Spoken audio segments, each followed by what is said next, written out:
Hi everyone, welcome back. Today we're going to look at an example of a course syllabus as well as talk about the kinds of information you might find in it.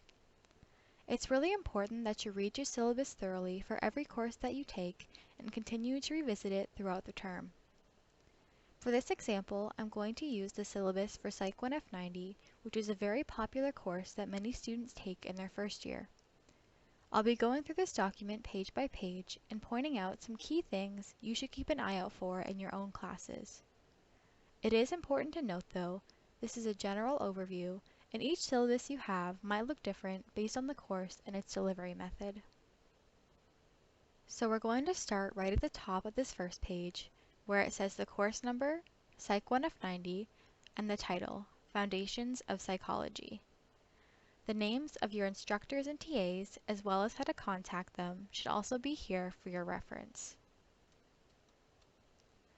On the first page, there's also typically a short description of the course, taken from the Brock undergraduate calendar. This lets you know the gist of what the course is about and if there are any prerequisites. In this case, there are none. Finally, we have learning objectives and outcomes, which are basically goals that you should be able to achieve by the time the course ends. So for example, by the end of Psych 1 F90, you should be able to understand key psychological concepts and theoretical approaches. Moving on to the second page,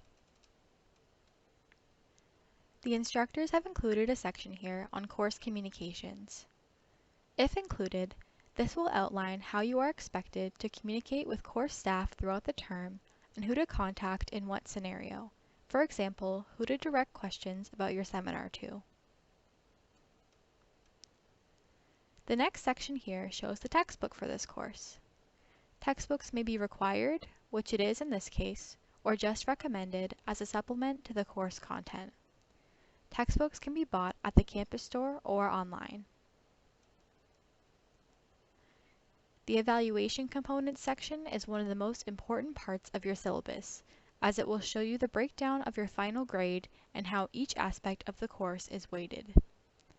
In this case, the assignments are worth 40% in total, quizzes are worth 40% in total, forum posts are worth 15% in total, research participation is worth 3%, and the BU4U modules are worth 2%, which makes up 100% altogether. This breakdown is important to keep in mind, as when you get a grade back for an assignment, you can have an idea of how much it will contribute to your final course grade. On the third page, we have important dates.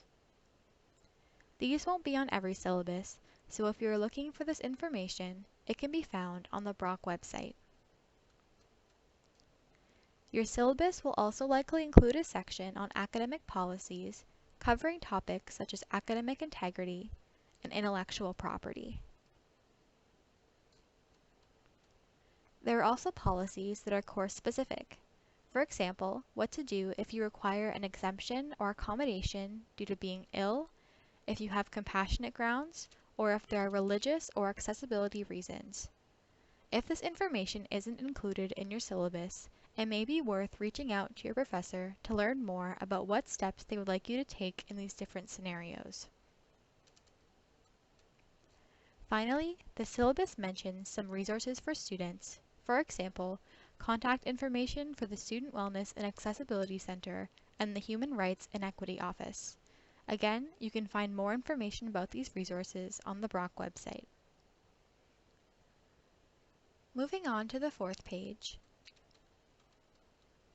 This is where the instructors have included the term schedule. This is another section I believe to be very important, and I would highly suggest going back to check it at least once a week during the term. The term schedule outlines what you'll be doing in the class week by week. Often, instructors will make note of the topic they'll be focusing on, as well as other information such as the required readings and any upcoming due dates. In this course, you can see that one topic is covered over 2 weeks, and since the course is asynchronous, the instructors have provided the date on which the unit will open on Sakai.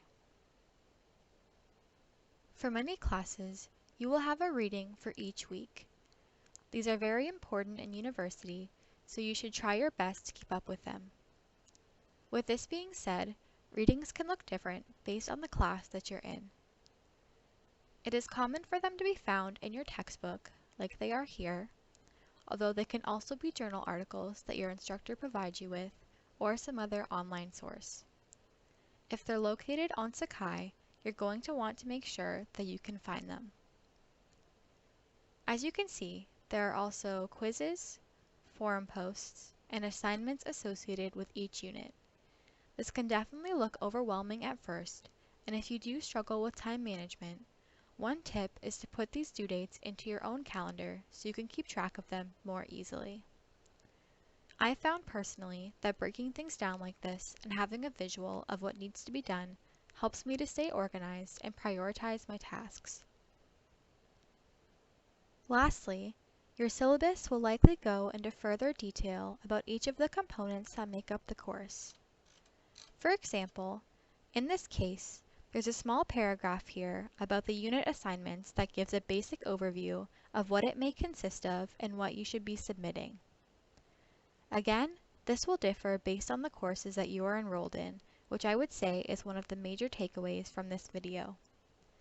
It is important to make sure that you review each syllabus that you get, and if you do have any questions, definitely reach out to your course instructor for more information. Thank you so much for watching. Bye!